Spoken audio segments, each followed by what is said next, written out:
These nostalgic Christmas comedies had fashion moments you completely forgot about. From preppy winter coats to traumatizing pink bunny suits, we're breaking down the outfits that defined holiday movie style. And trust me, number 3 will unlock a childhood memory you buried deep.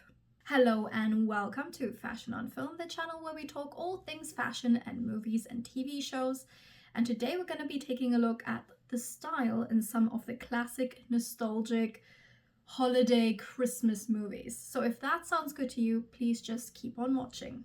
Kevin McCallister wasn't just lost in New York, he was dressed for New York. So let's take a look why his winter wardrobe still holds up today. Now for Kevin's casual look, I feel like this is something that I can go down the street in the city where I live and in a matter of 5 minutes, see about 90% of the population dressed in some variation of this outfit, regardless of gender, regardless of age.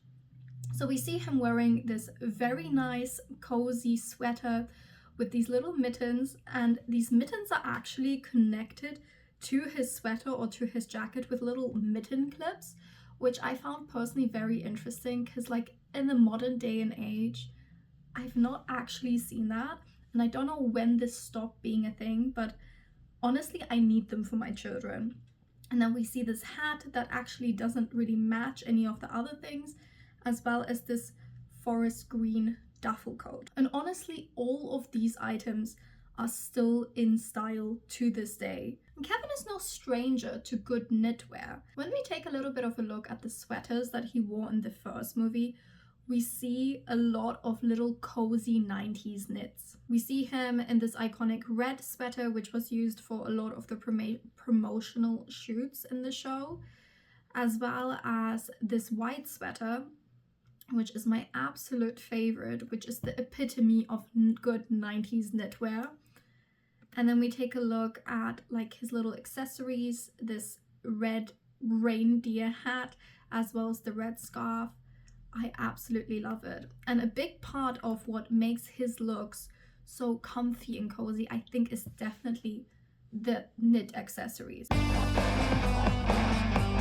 here are some tips if you want to personally recreate some of Kevin's outfits or emulate that very nostalgic 90s feeling in some of your own holiday looks. Now, my first tip would be to thrift a very nice duffel coat or parka. Look for minimal design details, but a solid, sturdy construction.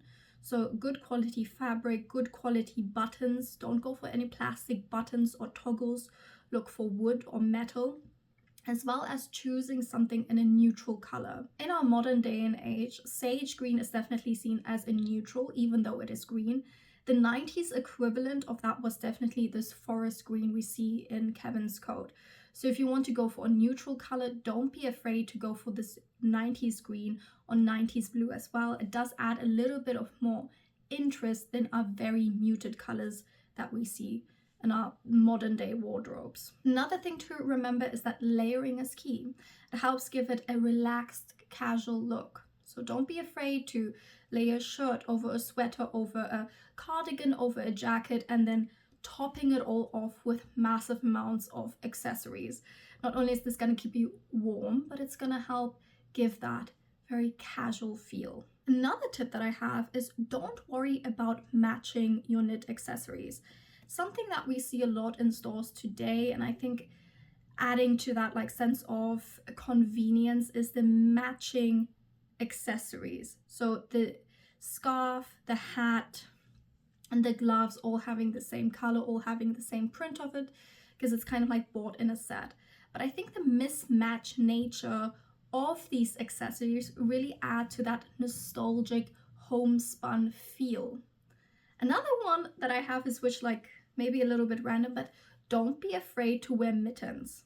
Now, most adults stop wearing mittens at some point in favor of gloves, and therefore we often associate mittens with children and childhood. But by wearing mittens ourselves, we can add that feeling of nostalgia to our own outfits. And number 9, which is my personal favorite tip, is to knit something. Now, knit anything. Now, knitwear was really at a peak in the 90s before the subsequent rise of fast fashion in the early 2000s. This was the last decade where we saw such beautiful, lush knit pieces on screen. So having such beautiful knit pieces is really something that has become out of touch and unattainable for most of us since we're unable to buy it in store. That is, unless we knit it ourselves.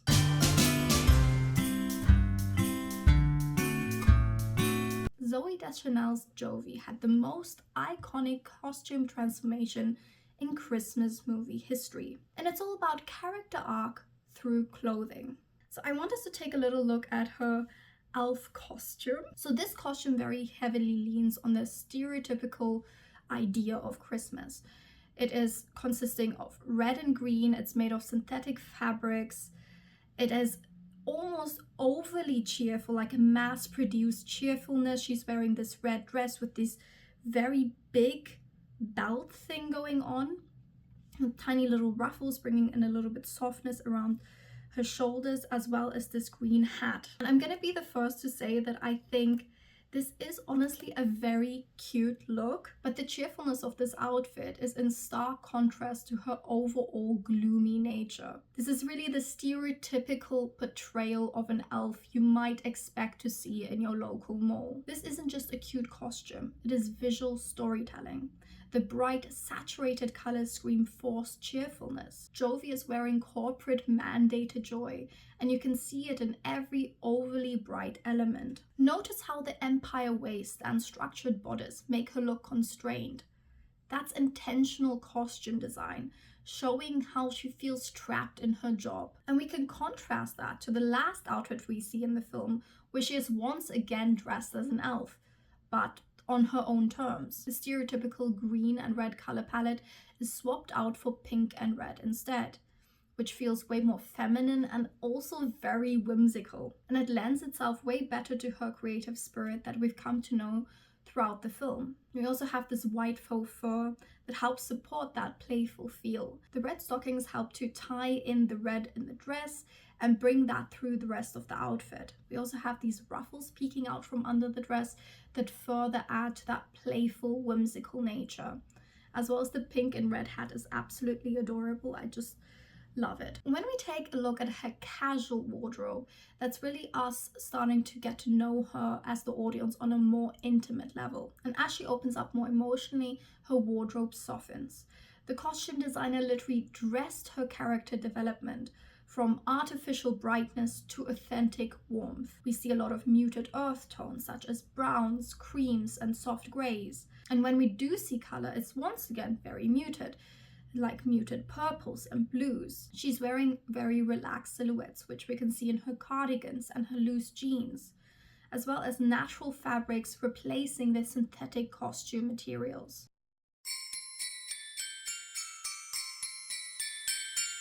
There are a few things that we can learn from Jovi's arc.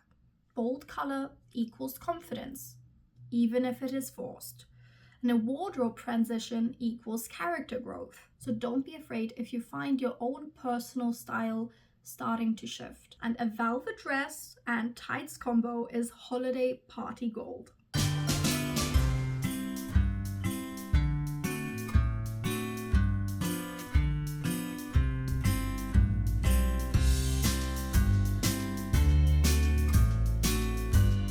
If you grew up in the 80s or 90s, this moment is seared into your brain. Let's talk about why this pink bunny suit became a cultural phenomenon. So I was born in 1998 and only recently watched this movie for the first time.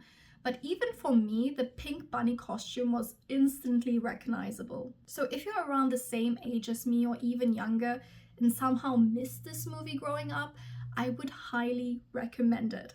I have personally never watched a Christmas movie with this much nostalgia. It made me feel nostalgic for a time way before I was alive because it's actually set in the 1940s. This movie follows Ralphie, whose one and only wish for Christmas is to get a BB gun as a present. And he is constantly met with disappointment after disappointment on his journey to getting one. Now it is Christmas morning and he is filled with so much excitement, and what does he get? This horrendous pink bunny costume. It's made from bubblegum pink fleece fabric. It has this full body footed baby onesie thing going on and is completed with oversized floppy bunny ears and a cotton ball tail. And the look of absolute horror on Ralphie's face is priceless. This costume works because it is the opposite of what Ralphie wants. He's obsessed with the masculine Red Ryder BB gun, and then his aunt gives him the most emasculating outfit possible. It's pink, it's fluffy, it's got bunny ears. It's every 1940s boy's nightmare. This look became iconic because it perfectly captures childhood embarrassment. We've all received a gift that made us feel like Ralphie in this moment. When Ralphie is not dressed in his bunny suit, he is dressed in authentic 1940s working class children's fashion. Heavy wool, practical layers, and muted colors. This calls back to the Depression-era practicality and dressing during the Second World War. His typical wardrobe consists of wool knit sweaters, corduroy pants, an aviator cap with ear flaps, and leather lace-up boots. Now, I have to shout out his little brother Randy's snowsuit moment. Randy's overstuffed snowsuit is comedy gold, but is also accurate period dressing. Before modern synthetic insulation, kids were literally wrapped in layers of wool and cotton until they couldn't move. The costume designer nailed this 1940s winter reality. Although, to be honest, things are not that much different today. I had the exact same situation with my daughter last year. Now, she was 2 at the time, and I would dress her in snow pants and a coat, and she would go like waddling down the street really fast and every time like fall flat on her face. But because of the entire full padding of this outfit, I could just like pick her up again and she would be completely fine before she would just immediately go off waddling down the street again. It's just so cute.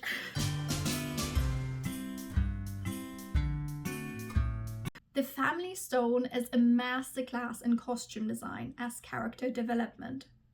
2 women, 2 completely different wardrobes, and 1 awkward Christmas. In the movie, we have Sarah Jessica Parker, who plays Meredith, and she is spending her first Christmas with her boyfriend's family. Although she is very similar to her partner, she is at complete odds with his family. Her character is very reserved, and this clashes on screen with his big, loud, bohemian family. Her wardrobe is very structured and pristine, showcasing a white and black monochromatic color palette. She wears a lot of tailored pieces such as wool trousers, structured blazers, and cardigans. Her wardrobe would look timeless and simple in any other context, but it feels very out of place and uptight in contrast to their family home. And this definitely mirrors her inner insecurities while visiting his family. Meredith's wardrobe screams, "I am trying too hard to be perfect." Every piece is expensive, conservative, and completely wrong for this carefree family.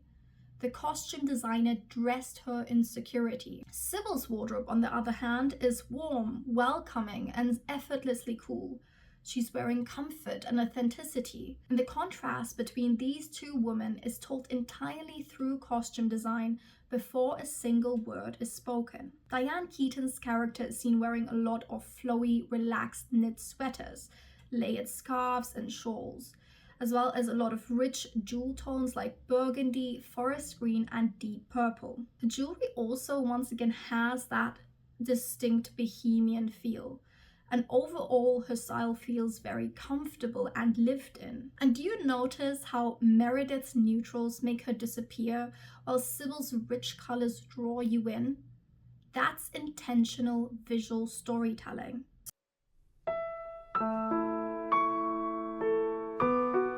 So, what can we learn from the styling in this movie? Your wardrobe communicates before you speak. Meredith's perfection reads as anxiety, whereas Sybil's reads as confidence.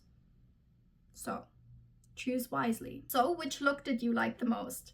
The pink bunny suit trauma or Kevin's accidental preppy perfection? Let me know in the comments down below. So part 2 is coming in the next 2 weeks, where we are going to be diving into the romantic Christmas movie fashion from The Holiday, Love Actually, and a few more movies. Trust me, you do not want to miss Kate Beckinsale's timeless looks. So thank you for watching. If you like the video, please give it a thumbs up, consider subscribing, and I will see you in the next one.